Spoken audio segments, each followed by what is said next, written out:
Good morning. We're leaving our campground here at Marathon Lake. Give you a few pictures, I guess, of the lake yesterday. That was great last night. I don't know if we got a bunch of bats over us while we were sitting out by the lake, and all of a sudden there had to be a half a dozen or more bats flying around. And it was funny because I kept hearing mosquitoes until the bats came out. And then I didn't hear any more mosquitoes buzzing my head.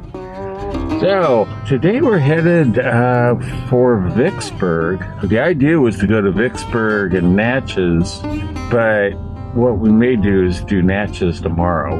We'll see how the time goes.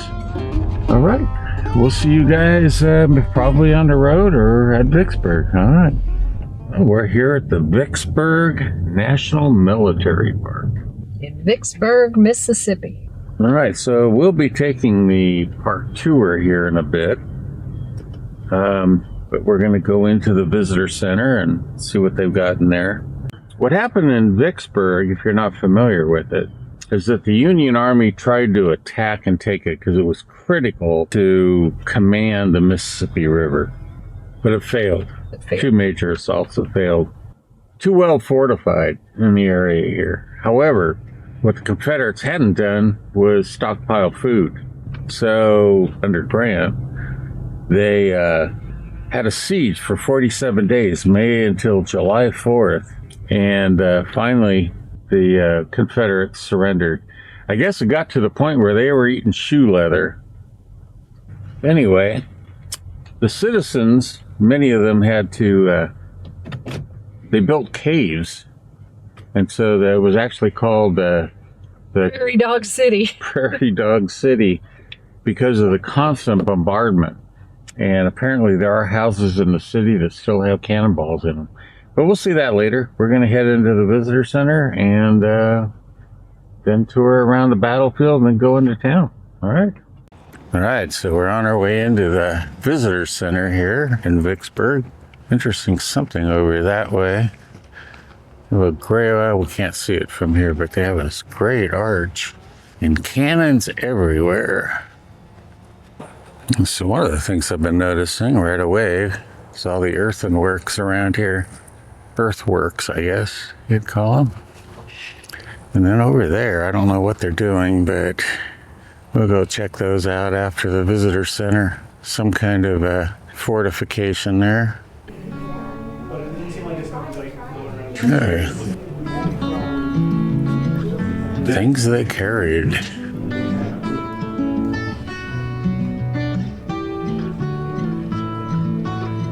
And cards.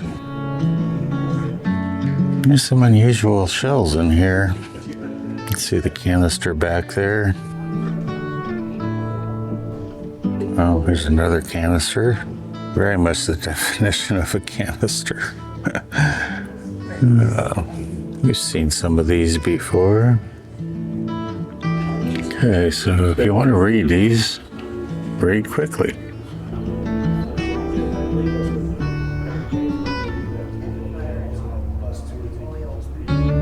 Okay, you can see the Mississippi River here. It's kind of interesting.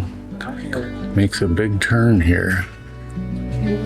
All right.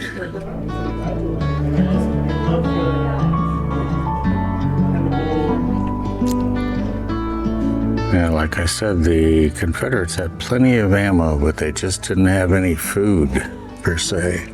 It's really interesting. The siege here ended the day after Gettysburg.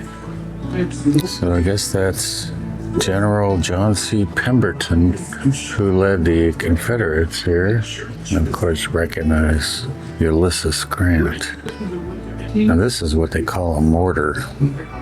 Just lobs this huge ball. Massive balls. Alright, so we saw those log things outside, so I guess this was somewhat like they would have them and then use their rifles through little sandbag holes. Interesting.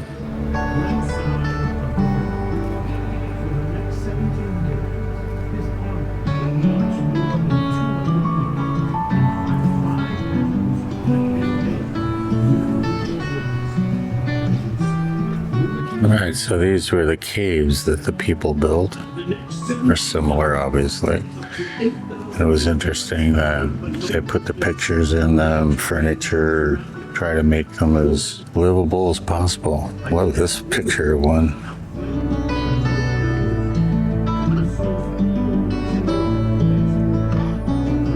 I think they're saying it was like 22,000 shells from the ships and more from the ground bombarded the city over those 47 days.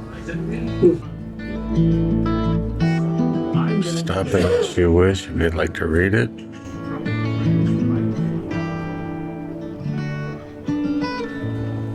These 3,000 Confederates swam into Major General James McPherson's 10,000 men along the banks of 14 Mile Creek, just southwest of Raymond. Unaware. All right, so we'll see the Confederate Army from all these states.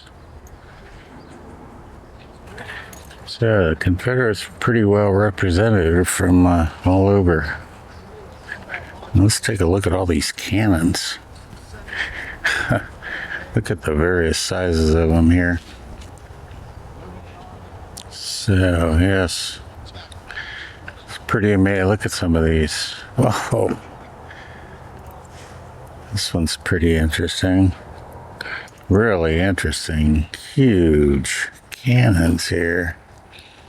So I don't know, it doesn't really indicate here which ones were maybe on ships versus on land. I see an 1845 on one of the cannons on the ends. You can see that right there. And then the one next to it's got 1849 on the end. Let's see here, this must be the Union Army. Yeah, here we go. It's interesting. Some Kansas, Kentucky. And over here, you also have Missouri. Interesting, Missouri's on both. Probably Kentucky too. I didn't notice specifically. Let's go check this cannon sign ad here. All right. As usual, if you'd like to read, stop it quickly. Same woman, same. Unfortunately, can't go over this. We saw inside, the logs, and then they had sandbags up on top of them. Here, it almost looks like it goes down over here, but definitely doorways. The bad part is, there's no sign telling us what these are.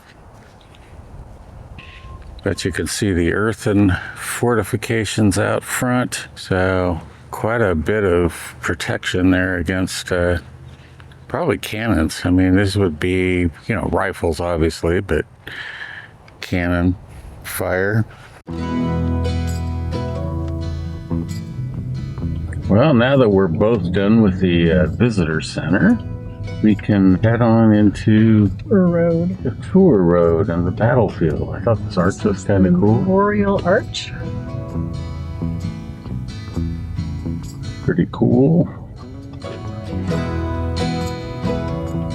Entering the Union lines. Illinois, right here. There are some places I want to stop, but not everywhere. It doesn't make sense to get out. Boy, look at this.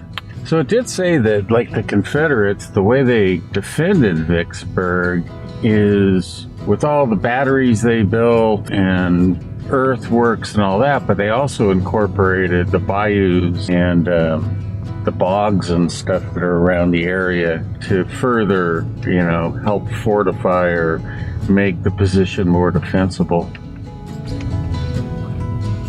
Got something here. Okay, we've got a thing up on the hill that says U.S. Union Trench, A.J. Smith's Division. Whoever that was. You can't get out of the car there. Well, I guess there was a pullout. What's that say? U.S. Union Trench. Smith Division. Maybe I'll run up real quickly and see what this trench thing's all about. All right. Headed up this hill. A.J. Smith's Trench. Well, I don't see much of a trench.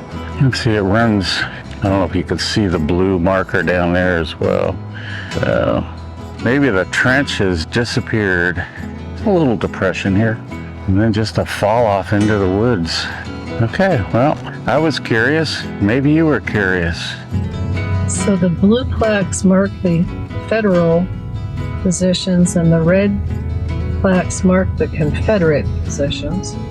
There's a place here, and I don't know if you remember when we were at 96, which was, gosh, a week ago at least. They talked about how they would tunnel underneath enemies' lines and then pack explosives and then blow it up. And at 96, they didn't do it because they thought they were going to win. And of course, they ended up losing. But here they did it.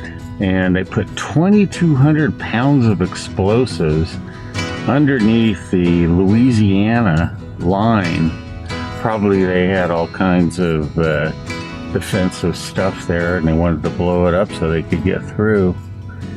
And they did it, and then the Illinois guys all ran into it to get through, and the Confederates recovered, and they were kind of like sitting ducks down in this hole. And they just roll cannonballs with a short fuse on them down into the hole. Kind of a mess. All right, I thought this terrain here was just really interesting. And a cool building over there. We're definitely going to be going into that. Look at the batteries here. Yeah, that's the Michigan Artillery, commanded by Captain DeGolyer, hammered the Confederate Great Redoubt directly ahead. As many as 22 Federal artillery pieces were positioned here. DeGolyer himself was mortally wounded while directing the fire from this battery. Wow. We're coming up to this building here. So that must be the Shirley House. It must be. So I don't know what the one down in the middle is. Caretaker's house. Like to have that. Really? I guess I'll just park right here. We're going to walk up here to the Shirley House. What's really interesting is the building behind me is the Illinois Memorial. But there's also like, I bet we've seen 7 or 8 Illinois memorials like the one that's right up here at the top of the steps. So yeah, here is another one of these Illinois monuments. Wow, the White House Battery served firing during the siege. 5,200 rounds of ammunition from this site. So I guess the Illinois regiment used the Shirley House here. So this dates back to the 1860s. Wow, it's amazing. Probably owned the house. Although they had 25 enslaved workers who were Union sympathizers, and their teenage son, Quincy, joined the Union forces from the doorstep. Wow.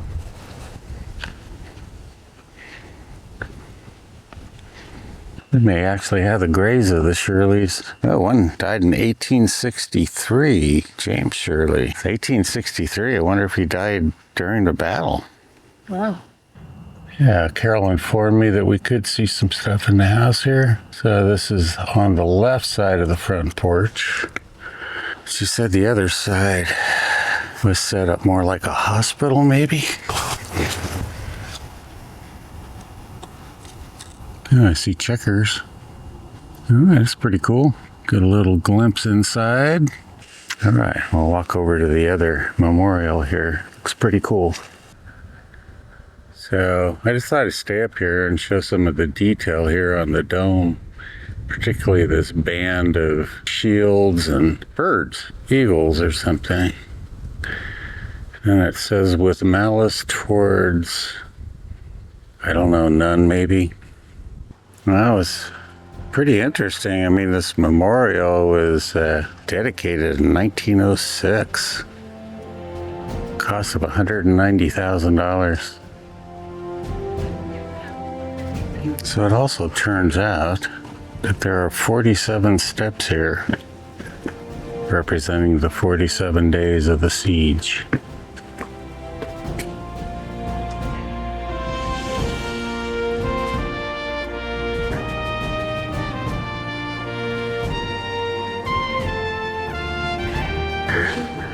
Wow, looks like a huge rotunda in here.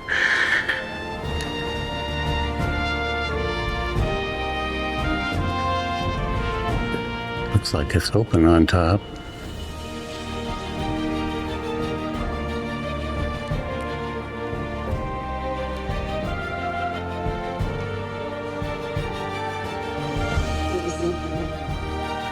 Oh my gosh. Oh my God, it has like the captain, his lieutenants, sergeants, and then the list of the privates. Wow, it's pretty amazing. And all around the edges here, see the various names of generals. John MacArthur.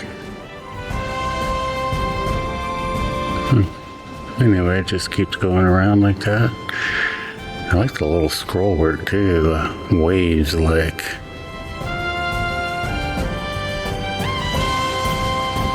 And the wreath up there says the people of Illinois, free of malice, full of charity, dedicated this monument as a memorial temple to enduring harmony and peace. And it's kind of cool. Head out and let Carol in. All right, so we're just leaving the Illinois Memorial here, and Carol was saying that everything is marble. The floor, everything in it. And it was made by women? It was made by, that it was constructed by women, and this is one of the park guides that was telling this. And they had to go to Italy at that time, which would have been late 1800s, right? They had to go to Italy to have everything made. Because you couldn't get that kind of marble work done here. He said that the photos they have of that time of construction just shows women swarming all around it, putting the things together. So that's also amazing. I have a battery up here. We're coming into where the 3rd Louisiana Redan was and the explosion. So I don't know how well marked the crater will be. Or whether you walk up to. Is that here, right here? That's here, yeah. That's... All right, we're at the Redan here, and that is not my camera. That is the sign is tilted. It's a cool monument there. That's Ohio. Andrew Hickenlooper, Captain 5th Ohio Battery, Chief Engineers. I see, he was the one that was in charge of putting mines underneath the Redan. I just remember someplace walking into one of the Redans, so I guess this will be it. Oh yeah, look here. Into the breach. Yeah, they ended up being down underneath. Remember, stop quickly and read it. Don't want to waste too much time on these. Not everyone wants to read them. Alright, yeah, so we'll walk up here, take a look. Well, I seem to be at the right place, but we are not finding the crater, unless it's just this over in this area here. Maybe that placard down below says that's what this is. They weren't successful, I guess, in breaking the line, but odd. On the next one, we're gonna go see the USS Cairo. So thanks for watching.